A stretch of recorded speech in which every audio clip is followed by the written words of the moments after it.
ઓમ નમઃ શિવાય. શિવ એ માત્ર દેવી દેવતામાંના એક નથી, પરંતુ પૂર્ણ તત્વ છે.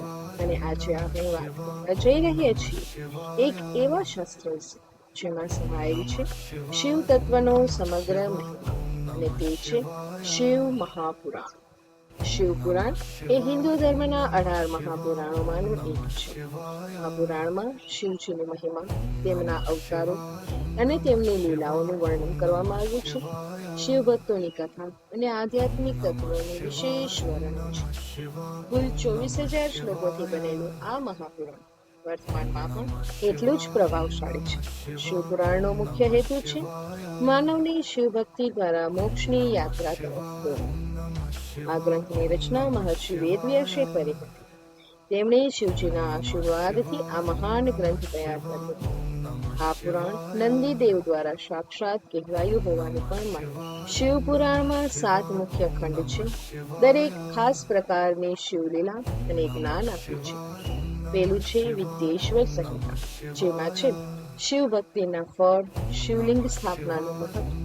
બીજું છે રુદ્ર સંહિતા, પાર્વતી માતાની ઉત્પત્તિ, શિવજીના અવતાર સાથે તેમના લગ્ન વગેરેની કથા. ત્રીજું છે શતરુદ્ર સંહિતા, એમાં આવશે શિવના ક્રોધરૂપ અને તાંડવ તત્વોની ચર્ચા. ચોથું છે કોટિ રુદ્ર સંહિતા, એમાં આવશે ભક્તો માટે ધાર્મિક પદ્ધતિઓ. પાંચમું છે ઉમા સંહિતા, એમાં હશે શિવ પાર્વતીજીના વાર્તાલાપમાં ભક્તિ અને જ્ઞાનના પાઠ.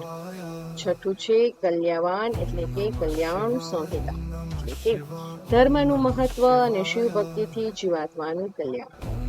અને છેલ્લું છે સાતમું વાયવ્ય સંહિતા, એમાં આવશે સમગ્ર પુરાણનું સારરૂપ અને ઉપસંહાર. શિવ પુરાણમાં ઘણી બધી રસપ્રદ કથાઓ પણ આવે છે. માર્કંડેયજીની કથા. એક યુવાન જે યમરાજ સામે શિવજીની કૃપાથી અમર બન્યો. બીજી છે શિવ તાંડવની કથા, જ્યારે સતીના દેવ દહન પછી શિવજીએ તાંડવ કર્યું હતું તેની વિસ્તૃત ચર્ચા. ભસ્માસુરની વાર્તા. શિવજી દ્વારા આપેલા વરદાન પછી ભગવાન વિષ્ણુએ તેનો કઈ રીતે વધ કર્યો તેની કથા. શિવલિંગ ઉપાસનાની શરૂઆત કેવી રીતે થઈ, આ બધું જ જાણીને તમે પણ કહેશો શિવપુરાણ માત્ર વાર્તાઓનો ભંડાર નથી, એ તો જીવનું જ્ઞાન છે. શિવપુરાણ આપણને શીખવે છે કે ભક્તિમાં બળ છે, પ્રેમમાં શાંતિ છે અને શિવમાં સર્વ છે. જે શિવલિંગની ભક્તિ કરે છે, ઉપવાસ રાખે છે, રુદ્રાભિષેક કરે છે, તેના જીવનમાં શાંતિ, સમૃદ્ધિ અને અંતે મોક્ષ આવે છે. આ પુરાણ સમજાવે છે કે ત્યાગ, ધ્યાન અને ભક્તિ એ જ સાચા ધર્મના સ્તંભ છે. જો તમે પણ શિવજીના ભક્ત છો તો શિવપુરાણનો એક અધ્યાય દરરોજ વાંચો.